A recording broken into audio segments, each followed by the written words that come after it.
నమస్తే విశాలాక్షి గారు. నమస్తే అమ్మా. అమ్మా, మన భారత్లో ఈ సనాతన ధర్మం యుగ యుగాలుగా కొనసాగుతుంది. ఓకే, రేపు కూడా ఇలాగే కొనసాగుతుంది అని అంటున్నారు. అంటే మరి రేపు కూడా కొనసాగుతుంది అని అంటే ఆ తర్వాత ఉంటుందా ఉండదా? అసలు దానికి ఎందుకు రక్షణ లేకుండా పోతుంది? దీనికి కారణం ఏమై ఉంటుంది? అంటే తర్వాత ఉంటుంది, ఇప్పటి వరకు మనం రక్షించుకుంటూ వస్తున్నాము, సురక్షితంగా ఉంది, ఓకే. శ్రీనివాసాచారి గారు కూడా ఈ విషయాన్ని చాలా బాగా వివరించారు. బట్ ఆ తర్వాత కాలంలో ఇది ఎందుకు ఉండకుండా పోతుంది? దీనికి ప్రత్యేక కారణం ఏంటి?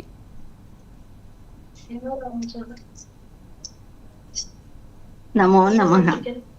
సర్వేభ్యో నమః. సభాయే నమః. పూర్ణమదః పూర్ణమిదం పూర్ణాత్ పూర్ణముదచ్యతే పూర్ణస్య పూర్ణమాదాయ పూర్ణమేవావశిష్యతే. ఓం శాంతి శాంతి శాంతి. ఉన్న తత్వము సత్యము ఒక్కటే, అది పూర్ణము అని చెప్తాం కదమ్మా. సనాతన ధర్మము అన్నదే పరిపూర్ణమైనది. పూర్ణములోంచి వచ్చిందే సనాతన ధర్మము. పూర్ణత్వాన్ని కలిగి ఉన్నదే ధర్మము, పూర్ణంగా నిలిచేది. పూర్ణం అంటే ఏమిటి అంటే యావత్ మానవాళికి విశ్వానికి కూడా ఏది ఆనందాన్ని కలిగిస్తుందో, ఎలాంటి జీవన మార్గంలో మానవులు బ్రతికితే మనుష్యులందరూ కూడా ప్రకృతి జంతుజాలము విశ్వం మొత్తం శాంతితో ఉంటుందో, ఆనందంతో ఉంటుందో, సంతోషంగా మనగలుగుతుందో, ఆ మౌలిక ధర్మాలని సూత్రాలని అలాంటి జీవన విధానాన్ని ఏర్పరచినది చెప్తున్నది మన సనాతన ధర్మం. మన సనాతన ధర్మము విశ్వమానవ శ్రేయస్సు కోసం మహర్షులు చెప్పినది. మహర్షులకేమీ మామూలు సాధారణ మానవులకిలాగా ఇలా సంకుచిత భావాలు అనేవేమీ ఉండవు కదమ్మా. ఒకప్పుడుంది, ఇప్పుడు ప్రమాదంలో ఉంది, తర్వాత ఉండదేమో అనే భ్రమలు భయాలు ఉంటున్నాయి. ఎందుకంటే ఇప్పుడు లోకంలో మన హిందువులు సనాతన ధర్మానుయాయులు బయటికి ఫ్రీగా మాట్లాడడానికి కూడా భయపడుతూ ఉన్న సత్యము, లోకంలో అందరికీ తెలిసిన సత్యము. తర్వాత ఇది సృష్టి ప్రారంభమైనప్పటి నుంచి ఉన్న ధర్మం. యావత్ విశ్వం మొత్తం భూమండలం అంతా ఉన్నటువంటి ధర్మము. మన పరమాత్మ నుంచి వచ్చిన, సూర్య భగవాను నుంచి వచ్చిన మనువు మహర్షి మనువు నుంచి వచ్చిన సంతాన మానవులందరూ కూడా తర్వాత కాలక్రమంలో ఏ మతాలున్నా, ఏ పేర్లతో చెప్పినా, ఎలాంటి అంటే భిన్నమైన భావాలతో నామరూపాలతో దైవాన్ని భిన్న పద్ధతుల్లో ఆరాధించిన ఉన్న సత్యం ఒక్కటే, మానవులందరూ సుఖంగా బ్రతకాలి, మానవ జీవిత పరమ గమ్యాన్ని తెలుసుకోవాలి. ఇదే కదా ఎవరు చెప్పినా, మన ధర్మంలో చెప్తున్నది ఇదే. తర్వాత ఉండదు అని అంటే ఎందుకు ఉండదు? ఎప్పటికీ ఉంటుంది. పంచభూతాలు ఎలా ఉన్నాయో, ప్రకృతి ఎలా ఉందో, సృష్టి ఎలా ఉందో, సనాతన ధర్మము అలాగే ఉంటుంది. సనాతనము, దాని పేరే సనాతనం అంటే నిత్య నూతనం. దానికి ఆది అంతాలు లేవు. ఎప్పుడు సృష్టి వచ్చిందో అప్పుడే వచ్చింది, సృష్టి ఉన్నంత కాలము ఉంటుంది. అయితే మానవుల మనస్సులలో కలిగిన ఆ స్వార్థపరత్వము, సంకుచితత్వము ఎవరికి వాళ్ళు, మన వాళ్ళలో కూడా, అంటే మన కుటుంబంలో కానీ, సంఘంలో కానీ, దేశంలో కానీ, ప్రపంచంలో అయినా మానవులందరిలో కూడా ఎవరిలో యథార్థ సత్యాన్ని తెలుసుకునే జ్ఞానం ఉండదో, స్వార్థం ఉంటుందో, నేనే కావాలి, నేనే ఉండాలి, నేనే అనుభవించాలనే భావన, దానివల్ల విభేదాలు, దానివల్ల భిన్న మతాలు, భిన్న దేశాలు, భిన్న అలవాట్లు. దానితో ఇప్పుడు మొన్న యుద్ధాలు జరుగుతున్న యుక్రెయిన్ అంటే కూడా ప్రతి మనిషిలో ఉన్న యుగో, అహం, నేను అనేదే కారణమమ్మా. సనాతన ధర్మము ఇన్ని వందల వేల ఏళ్ల నుంచి ఉంటూ ఎన్నో దాడులు ఎదుర్కొంది. మీరు అన్నట్టుగా కేవలం 200, 150, 300 కాదు, ఇంచుమించుగా 1000 సంవత్సరాల ప్రభావం మనకి. మొఘలాయి దాడులు గాని, ఈ బ్రిటిష్ పరిపాలన కానీ మన గురుకుల విద్యా విధానాన్ని తీశారు. మనదైన సంస్కృత భాషని మనకి తెలియకుండా చేశారు. మన యావత్ విశ్వంలోని సర్వ విజ్ఞాన భాగాలకి అన్నిటికీ కూడా ఆధారం వేదాలే. వేదాలు పరమ ప్రమాణం మనకే కాదు, సర్వ మానవాళికి కూడా. అన్ని విద్యా విభాగాల శాస్త్రాల ఆ రూట్స్, ఆరిజిన్స్ అన్ని వేదంలో ఉన్నాయి. వేద మంత్రాల నుంచి శాస్త్రాలు వచ్చాయి. వైదిక వాంగ్మయం అగాధము, అనంతమైనది.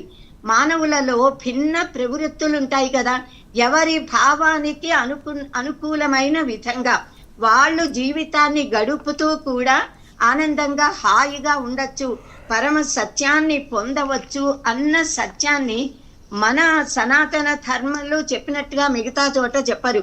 మనకే భగవద్గీతలో కూడా పరమాత్మ యో యో యాం యాం తనుం భక్తః శ్రద్ధయార్చితుమిచ్చతి తస్య తస్య అచలాం శ్రద్ధాం తామేవ విదథామ్యహం అన్నాడు. అహం అంటే నిర్గుణ నిరంజన నిరాకారమైన విశ్వంలో ఉన్న విశ్వాతీతమైన ఆధారమైన ఆ పరతత్వము, ట్రాన్సెండెంటల్ రియాలిటీ అంటామే, భగవాన్ పరమాత్మ పరబ్రహ్మ. ఆయనే శ్రీకృష్ణుడు అనే పేరుతో, ఆయన నేను అంటే ఏదో యశోదానంద తనయుడు అని కాదు, పరమాత్మ చెప్తున్నాడు. ఎవరెవరు ఏ భావంతో ఏ నామరూపాలతో ఎవరిని అర్చించినా వారు ధర్మబద్ధంగా జీవిస్తే నన్నే ఆరాధించిన వారవుతారు, నన్నే పొందుతారు అని. యోప్యన్యదేవతా భక్తాః యజంతే శ్రద్ధయాన్వితాః తేపి మామేవ కౌంతేయ యజంత్యవిధి పూర్వకం. శాస్త్రంలో చెప్పిన పద్ధతిలో జీవిస్తే శాస్త్ర విహిత జీవనంతో పరమాత్మని పొందుతాము. శాస్త్రంలో చెప్పని పద్ధతిలో జీవించాలి అని ఎవరైనా ప్రయత్నించినా, ఎవరు ఏ పద్ధతితో ఆరాధించినా చేరేది నన్నే అనే చెప్పారు. ఇప్పుడు ఇంత కాలం గడిచినా, ఇన్ని దాడులు వచ్చినా సనాతన ధర్మము ఆటుపోట్ల గురవుతోంది. వందలు వేలు లక్షల మంది సనాతన ధర్మానుయాయులని, హైందవులని, విమతస్థులు, విదేశస్థులు, స్వమతస్థులు, స్వదేశస్థులు కూడా మోసం చేశారు, సంహరించారు, చంపారు.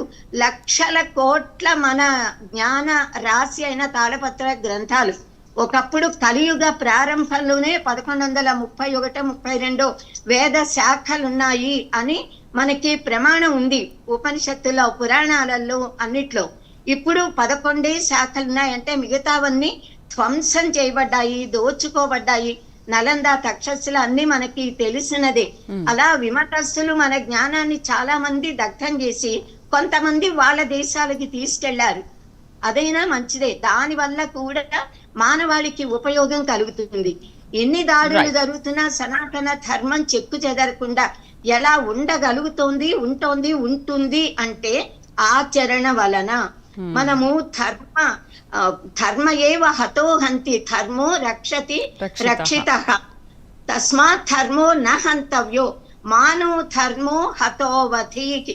ధర్మాన్ని, ఎవరి ధర్మం వారిది. ఏ కులం, ఏ మతం, ఏ జాతి, ఏ వ్యక్తిగత ధర్మాలు కానీ, సాంఘిక ధర్మాలు, మానవ ధర్మాలు, ఏవైనా వందల ధర్మాలు ఉన్నాయి. ఎవరి ధర్మాన్ని వారు పాటిస్తున్నంత కాలము, ధర్మాన్ని రక్షిస్తూ ఉన్నంత కాలము ఆ ధర్మం వారిని కాపాడుతుంది. మనము ధర్మము తప్పితే, అధర్మము చేస్తే ఆ ధర్మ గ్లాని అదే మనని ఎవరు చేస్తే వారిని సింపతిస్తుంది. ఒక్క మాట, ఎందుకు ఎలా మన ధర్మం మనగలుగుతోంది అంటే ముందు మనం ఆచరిస్తున్నాం కనుక. రెండవ ముఖ్యమైనది, సనాతన ధర్మము సార్వకాలీనము, సార్వజనీనము, సార్వదేశికము.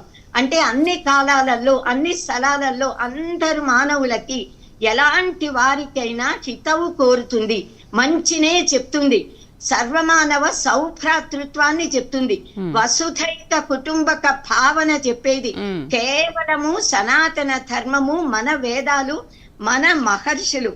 ఈ విశ్వమంతా కూడా ఇది ఒక మతం మీద, ఒక విశ్వాసం మీద జరుగుతోంది, కరెక్టే. మిగతా ధర్మాలలో ఒక్క గ్రంథం, ఒక్క మత ప్రవక్త అంటారు. మతము అంటే అభిప్రాయం, కానీ మనది అభిప్రాయం ఒక వ్యక్తి అభిప్రాయాన్ని వేల మంది మీద రుద్ది, నువ్వు ఈ మాట నమ్మితే నీలో కలుపుకో, నమ్మని వాళ్ళని చంపేయట్టు మన వాళ్ళు చెప్పరు.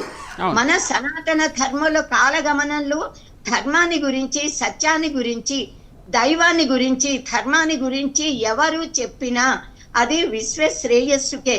అలా అనాది కాలం నుంచి కూడా వస్తోంది. ఈ సనాతన ధర్మం మూఢ నమ్మకం కాదమ్మా, ఇది సశాస్త్రమైనది.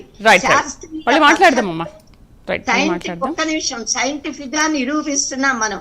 విశ్వ శ్రేయస్సుని కోరుతుంది కనుక సర్వే భవంతు సుఖినః అన్నది మనకి గనక, శం ద్విపదే శం చతుష్పదే అని కోరుతోంది కనుక మన సనాతన ధర్మం ఎప్పుడూ ఉంటుంది. నైతిక విలువలకి ప్రాధాన్యత ఇస్తుంది కనుక మన ధర్మము ఎప్పటికీ నిలిచి ఉంటుంది. మానవులందరినీ కూడా ప్రేమించమని చెప్తుంది. సత్యము, ధర్మము, సమత, అహింస, ప్రేమ, అహింస, సత్యం, అస్థేయం, బ్రహ్మచర్యం, అపరిగ్రహం, ఇవే మానవులలో మౌలికంగా ఉండాల్సిన గుణాలు. తోటి మనిషిని ప్రేమించమన్నా అంటూ చెప్పామే. ఇన్నింటి వలన మన ధర్మం ఎప్పటికీ నిలిచే ఉంటుంది. అయితే మన బాధ్యత ధర్మం ఉంటుంది కదా అని దీపం కనుక ఇలా గాల్లో పెట్టి దేవుడా కాపాడు అంటే కాదు, మనం కాపాడాలి. మన ధర్మాన్ని మన ఆచరణతో మనం కాపాడుకోవాలి. శఠి సాక్ష్యం సమాచరేత్. ఎవరైనా మీ ఇంటికి వచ్చి మీ అమ్మ నాన్నలను అక్క చెల్లెళ్ళని ఏమన్నా అంటే ఎవ్వరూ సహించరు, ఎదురు తిరుగుతారు. అలాగే మన ధర్మానికి గ్లాని కలిగితే మన దేవాలయాలని, మన దేవతా విగ్రహాలని, మన దానికి ఎవరైనా అపకారం చేయడానికి వస్తే మనం సామధాన భేద దండ ఉపాయాలు సౌమ్యంగా వాళ్ళకి అర్థమయ్యేలా చెప్పాలి. వినకపోతే బుద్ధి చెప్పాలి, వినకపోతే దండించి శిక్షించి. అది ఎవరు చెయ్యాలి? శాసనం, రాజు చెయ్యాలి, అధికారులు చెయ్యాలి, కేంద్ర ప్రభుత్వం చెయ్యాలి, తర్వాత మన రాష్ట్ర ప్రభుత్వాలు చెయ్యాలి, చెయ్యాలి, జగద్గురువులు చెయ్యాలి, మానవులందరూ చెయ్యాలి, ప్రతి మనిషి చెయ్యాలమ్మా. కుల మత వర్ణ వర్గ విభేద రహితమైన మానవతావాదం రావాలి. ప్రపంచం మొత్తం శాంతితో ఉండాలి అంటే మానవులందరూ కూడా మానవత్వాన్ని ప్రేమించాలి, దైవత్వాన్ని ప్రేమించాలి. తర్వాత వచ్చినటువంటి మానవులు ఏర్పరిచిన సంకుచితమైన ఈ కుల మతాలకి ఎవరు కూడా ఆ దాని వల్ల దెబ్బలాడుకోకూడదు. మానవత్వం కలగాలి, ఆనందంగా బ్రతకాలి, శాంతిగా బ్రతకాలి. ఎవరైనా ఫైనల్ గా కోరుకునేది అదేగా, ఆనందమైన జీవనం, శాంతిమయమైన జీవనం, ఐహికమైన సుఖాలతో పాటు దేహాన్ని వదిలాక పరలోకాలలో పరమాత్మ ముందు ముక్తి పొందాలమ్మా. మానవ జీవిత పరమగమ్యం నిశ్రేయస్సు. దానిని విభిన్న మార్గాలలో బోధించింది మన సనాతన ధర్మం.